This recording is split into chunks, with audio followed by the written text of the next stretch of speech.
Disk ഒരിക്കലും ഒരു കട്ട പോലെ വെളി വരുന്ന സാധനമല്ല. അതിൻ്റെ പ്രതലം ചെറിയ വിള്ളലോടുകൂടി പൊട്ടി, ആ പൊട്ടുമ്പോൾ നമുക്ക് നടുവേദനയായിട്ട് അനുഭവപ്പെടും.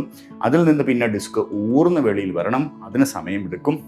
അല്ലെങ്കിൽ അത്രയും പ്രഷറൈസ്ഡ് ആയിട്ടുള്ളൊരു ട്രോമ, ഒരു അപകടാവസ്ഥ നട്ടലിലേക്ക് വരണം.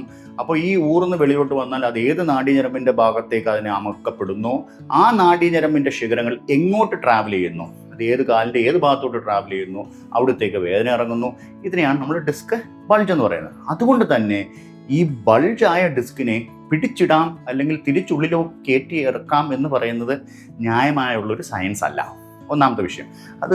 അപ്പോൾ ഈ ഡിസ്ക് മെറ്റീരിയൽ അമിതമായ ആ ഞരമ്പിൻ്റെ മേളിൽ വന്ന് അമുക്കുകയും ഞരമ്പിന് മേൽ സമ്മർദ്ദമുണ്ടാക്കി ഞരമ്പിന് വേദന, പിന്നെ കഴപ്പ്, തളർച്ച എന്നുള്ള ലെവലിലേക്ക് വരികയാണെങ്കിൽ ആ ഞരമ്പിനെ രക്ഷിക്കാൻ സർജറി അല്ലാതെ വേറെ മാർഗ്ഗമില്ല. എന്നാൽ എല്ലാ കേസുകളും സർജറി ഇൻഡിക്കേറ്റഡ് ആവുകയുമില്ല. ഇപ്പോൾ ഡീകംപ്രഷൻ എന്ന് പറയുന്ന തെറാപ്പിയിലൂടെ ഈ ഡിസ്കിലിടയിൽ വന്നിരിക്കുന്ന സമ്മർദ്ദത്തെ രണ്ട് കസേരകൾ തമ്മിൽ അകലുന്നൊരു ഫോഴ്സ് കൊടുത്ത് ആ ഒരു തെള്ളി വെളിയിൽ വന്ന ഡിസ്കിന് ഒരു ഇൻസക്ഷൻ ഫോഴ്സ്, ഒരു വാക്വം സക്ഷൻ ഫോഴ്സ് കൊടുക്കുകയും ചെറുതായിട്ടെങ്കിലും ആ ഊർന്നിറങ്ങി വന്നിരിക്കുന്ന ഡിസ്ക് ഉള്ളിലേക്ക്, ആ ആൻഡുലർ ഫൈബ്രോസിസ് എന്ന ലിഗമെന്റിന്റെ വിള്ളലിലൂടെ ഉള്ളിലേക്ക് ഒന്ന് വലിയാൻ സാധിച്ചാൽ ഞരമ്പിന് മേലുള്ള സമ്മർദ്ദം കുറയുകയും വേദന കുറയുകയും ചെയ്യുന്നു. ഇതാണ് ഡീകംപ്രഷൻ എന്ന് പറയുന്ന ചികിത്സ കൊണ്ട് നമ്മൾ ഉദ്ദേശിക്കുന്നത്.